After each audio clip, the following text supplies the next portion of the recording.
On the 17th of October, Google's Threat Intelligence Unit made a bit of a shocking announcement. North Korean hackers from the hacking group UNC 5342 were delivering sophisticated viruses through smart contracts on the Ethereum blockchain and using them to steal cryptocurrency. According to the announcement, the group has been doing this since February. It's now November. It's part of an ongoing social engineering campaign where they target vulnerable individuals through a compromised website, use it to remotely install malware on a person's devices, and then use this malware to target their data or steal their crypto. The attack is known as ether hiding, and it's not new. According to cybersecurity experts, it first emerged back in 2023 and has been in use since then. It takes advantage of transactions on public blockchains to store and retrieve malicious files. Ether hiding is popular because it's really difficult to track down, it's really difficult to stop. And there are a couple of reasons for this. One is that most people use the blockchain under a pseudonym, which limits the ability to verify someone's identity. Now, even if you're not intimately familiar with the workings of the blockchain, you probably know one of these pseudonyms, and that would be Satoshi Nakamoto, the creator of Bitcoin.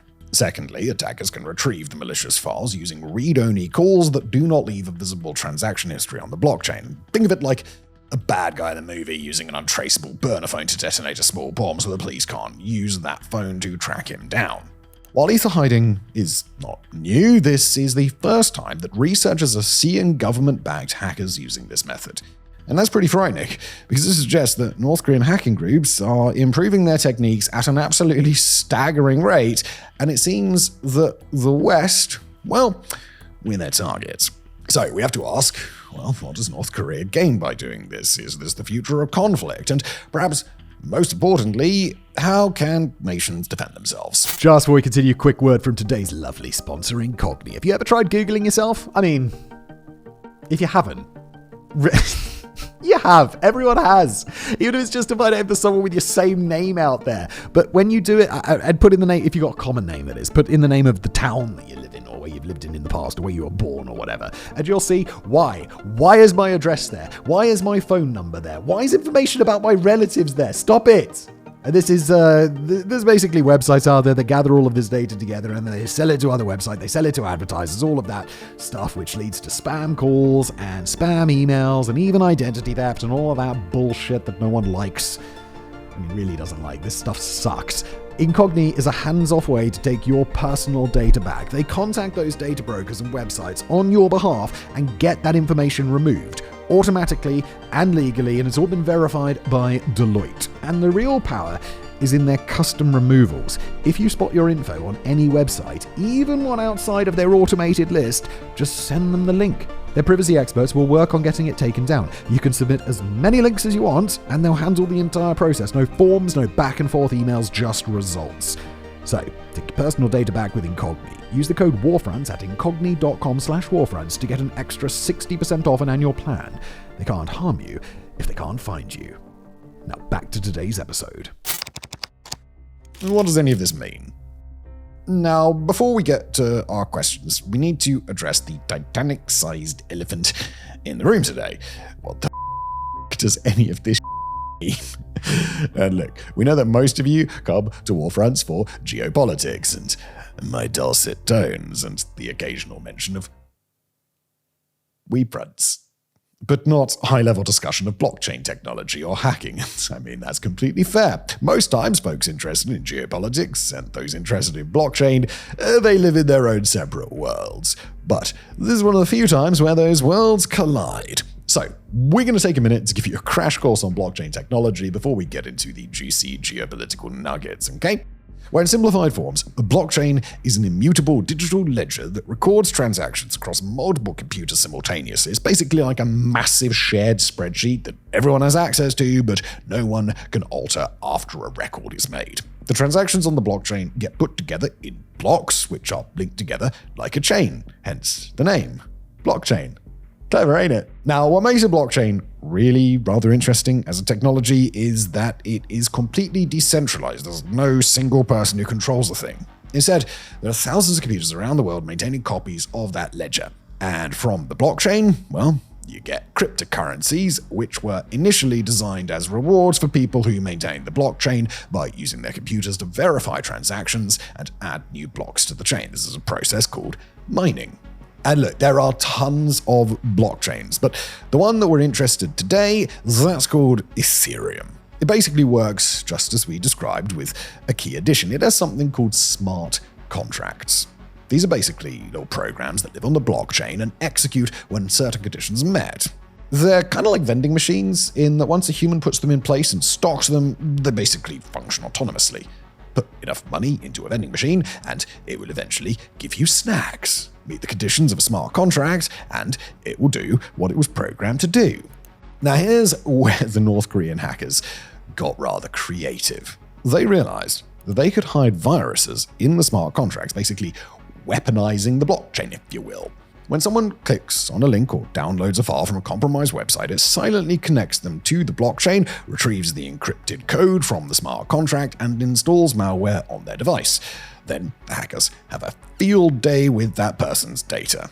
Now, from the hacker's perspective, this approach is all rather elegant. The malicious code isn't stored on a server somewhere that the police can shut down. It's on the blockchain itself, distributed across thousands of computers worldwide. And while they cannot change the smart contract itself, because, as we said, data on the blockchain is immutable, there are ways, such as by using proxies, that they can use it to update the contract and the malicious code. All right, so with that out of the way, let's get to our first question. Why is North Korea doing this? Why is North Korea doing this? Well, according to a report published by the Multilateral Sanctions Monitoring Team, a group set up to observe North Korea's compliance with UN sanctions, the answer is pretty simple. And that's money. The 138-page report found that North Korea used the money obtained from these hacks to finance research and development of nuclear arms. Which isn't exactly brilliant. Matthew Stern, CEO and lead investor at CNC Intelligence Inc., an organization that provides bespoke cybersecurity solutions, agrees with these findings. Speaking exclusively to WarFronts, he said, and we'll quote him here, North Korea's adoption of ether hiding extends its crypto theft strategy. For years, DPRK-linked threat actors have relied on mixers like Blender.io and Sinbad.io to obscure transaction trails after major exchange hacks. They're now escalating by using the blockchain itself as part of their attacks. Their goal hasn't changed. They still convert stolen assets into hard currency for weapons programs, but the infrastructure they are using for their exploits is far more resilient to disruption. And so, how much are they getting away with? Well, according to investigators at the research firm Elliptic, they've stolen more than $2 billion this year alone, which accounts for about 13% of Pyongyang's GDP. They have cumulatively stolen more than $6 billion since the program started. The fact that these proceeds make up such a large percentage of the DPRK's GDP indicates two things. One, just how good the hackers are, and two, just how badly the sanctions have battered the North Korean economy. Research published in the journal Nature estimated that more than 60% of the country's population lived in absolute poverty, a situation where household income makes it impossible to meet basic needs. According to the Borgen Project, a non-profit that works to end poverty, most workers in North Korea earn $2 to $3 a month. Additionally, according to the Korean Institute of America, the won has lost more than half its value in a year because of surging inflation. Kim Jong-un himself has acknowledged this reality, saying that the government was able to provide even basic necessities such as foodstuffs, groceries, and consumer goods to its citizens. Those are stark figures, and they help to illustrate why North Korea is going all in on hacking. It also illustrates why they might be really quite difficult to stop. Beyond money, there's one other reason that North Korea is pursuing these attacks. They're a projection of Pyongyang's power. Apart from its nuclear bomb, Pyongyang's conventional forces aren't much to write home about. Analysts believe that North Korea's weapon stockpiles are aging and ineffective, and their troops, while numerous, are reportedly so hungry that they sell their gear to just buy something to eat. Because of the crippling economic sanctions and choosing to prioritize its nuclear program, Pyongyang hasn't been able to invest in its military as much as the regime would have liked. So, in place of building up conventional arms, North Korea chose cyber attacks, with Kim Jong-un declaring that, and we'll quote him here, cyber warfare is a magic weapon and an all-purpose sword that guarantees the North Korean people's armed forces ruthless striking capability, along with nuclear weapons and missiles. And they have invested in their magic weapon. South Korean defense estimates indicate that North Korea operates about 6,000 cyber warfare troops. While the number may seem small when compared to figures we mentioned when talking about conventional troop numbers, hackers aren't like conventional troops. They aren't exposed to the same levels of danger, and they can do a lot of damage from really quite far away. And that is what North Korea is counting on. Former US Secretary of State Mike Pompeo claimed, and we'll quote him here, that, quote, North Korea is a bigger threat than Russia when it comes to cyber attacks. And this underscores not just how significant a threat they pose, but also just how big a threat cyber warfare is in general. And speaking of, it's time to answer another big question. Is this the future of warfare? And before we do answer that question, just a quick pause to tell you about something rather lovely that we've been cooking up in the basement kitchens. Fronts.co is our new subscriber-only site for people who feel like our nearly daily YouTube uploads are a sign of laziness and they demand even more WarFronts in their lives. We're happy to oblige. For just $5 a month, you get access to exclusive geopol articles written by experts, plus 2 extra videos every week. Just recently, we've had videos on America's growing isolationism, on the future of Somaliland, and on whether Russia can really win a war against NATO. So look, if you're enjoying this video on North Korea, you're probably going to love what we're doing on Fronts.co. So head to Fronts.co and subscribe for some exclusive content. You'll also be helping to support the work we do here on the main channel, which is very nice of you. And now back to the question of North Korean hacking and the future of warfare. Is this the future of warfare? And the short answer to that question is, well, yes. What North Korea is doing isn't happening in a vacuum. These attacks come at a time when Russia is ramping up its hybrid warfare against Europe, combining cyber attacks with sophisticated disinformation campaigns, such as those we saw during the recent elections in Moldova. Beyond this, Russian spy ships have been caught mapping undersea cables in the Irish Sea that could cripple internet and energy communications across Europe if severed during a crisis. China also has its own version of this, with the US government recently claiming that Beijing operates a hacker-for-hire ecosystem generating tens of millions of dollars in revenue. Chinese hacking groups like Seoul Typhoon and Volt Typhoon have infiltrated at least 9 US telecommunications networks and gained control of hundreds of internet routers to use as launchpads for attacks on critical infrastructure.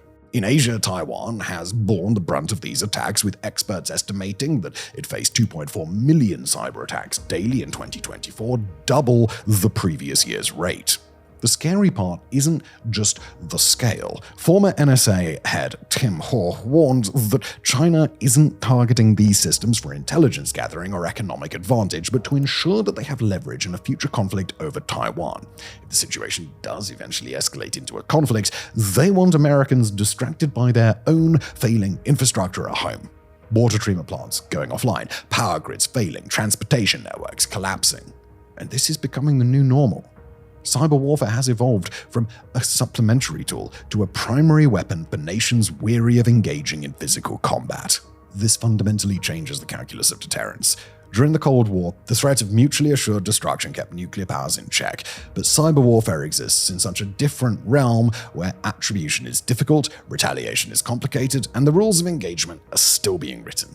When North Korean hackers steal cryptocurrency, is that an act of war, economic espionage, simple theft?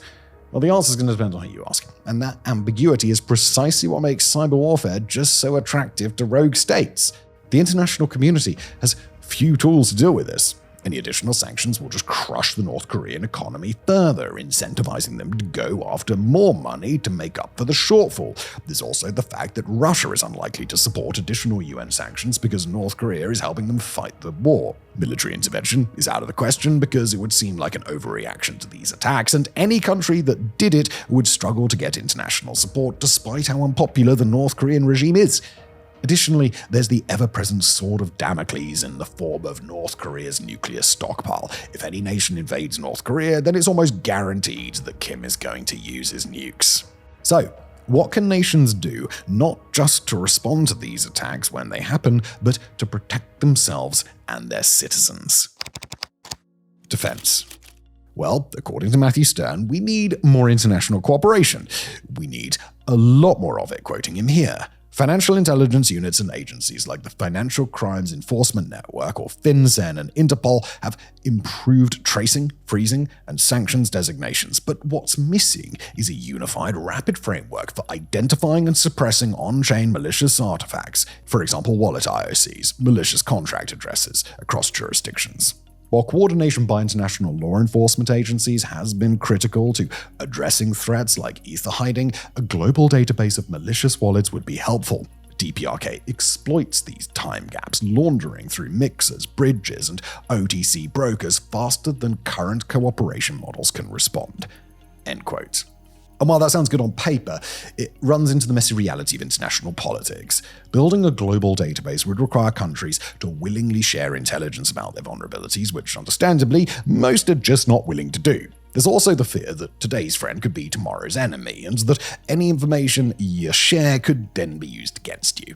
Still, that doesn't mean the international cooperation isn't happening. NATO declared in 2016 that hybrid attacks against a member could lead to the invocation of Article 5, and more recently in 2022, NATO leaders endorsed comprehensive preventative and response options to counter hybrid threats that can be easily tailored to address specific situations. The UN recently adopted the Convention on Cybercrime, which, despite opposition from critics who decry its vague language, could facilitate international cooperation in the enforcement of cybercrime laws.